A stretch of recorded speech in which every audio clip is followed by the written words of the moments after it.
It has several hundred years of history. 我们是查了一下，这个教堂作为当地的这一个标志性的旅游景点之一哈，是修建于1520几年，然后到现在也是有500多年的这个历史，也是作为当地最古老的教堂之一，保留着这个哥特式的这样一个建筑。Actually, it is the Gothic style. This cathedral is pure in vicissitude. It was destroyed by a tornado, and it was totally rebuilt. So this time, the hurricane also made another devastating impact on its building.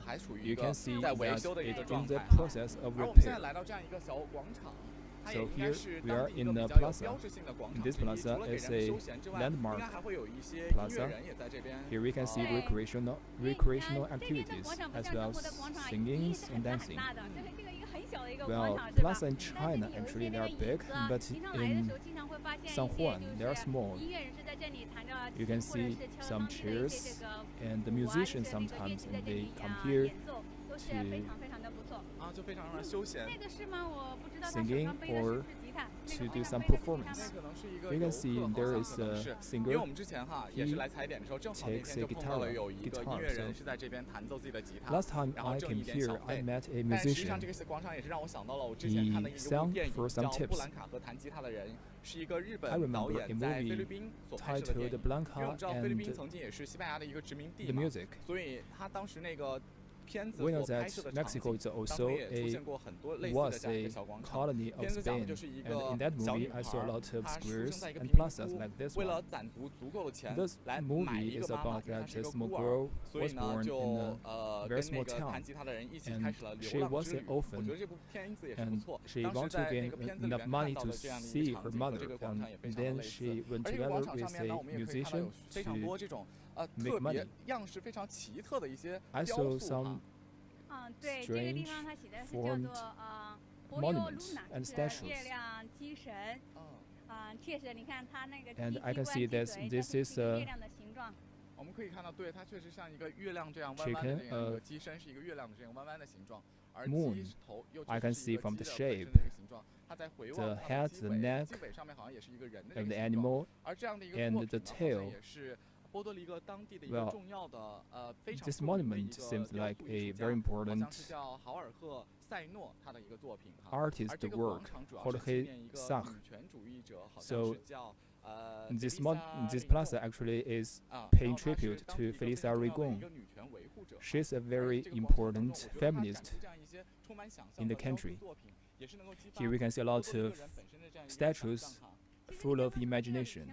This can represent the imagination of the whole country.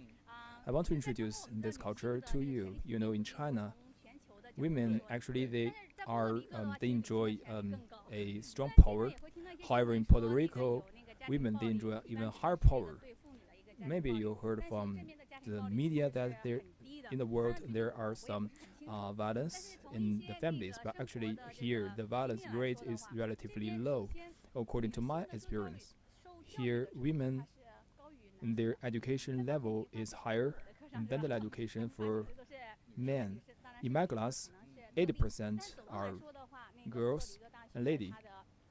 Well, I teach language, so maybe this is one reason, but in universities, generally speaking, there are more ladies than gentlemen.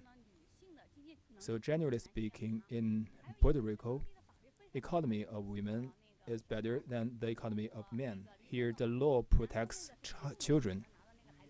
If there is a divorce, almost for men, it's impossible to get the right to their children.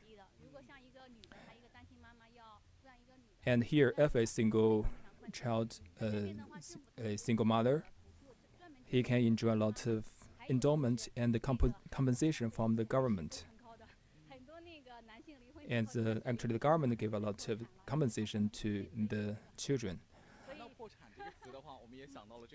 Well, talking about divorce and bankruptcy. So this year, Puerto Rico claimed a bankruptcy to the federal government of the United States. So bankruptcy of the government actually means the government cannot make the end up. I know that actually in the whole country of the United States, the debt is much higher than its income.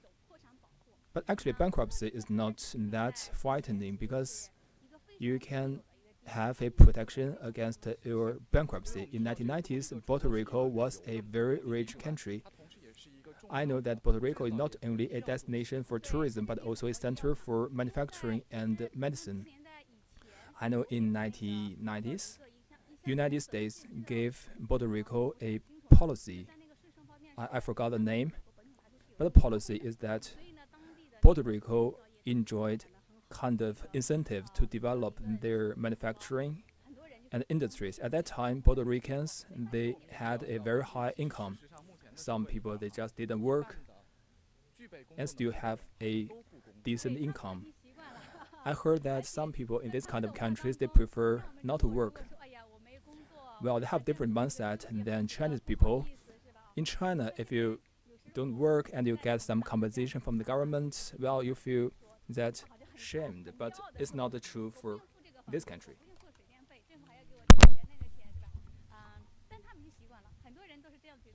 And they've got used to it. So unlike the Chinese people who like to fight for their own lives, they are very dependent upon such subsidy, and they don't work hard.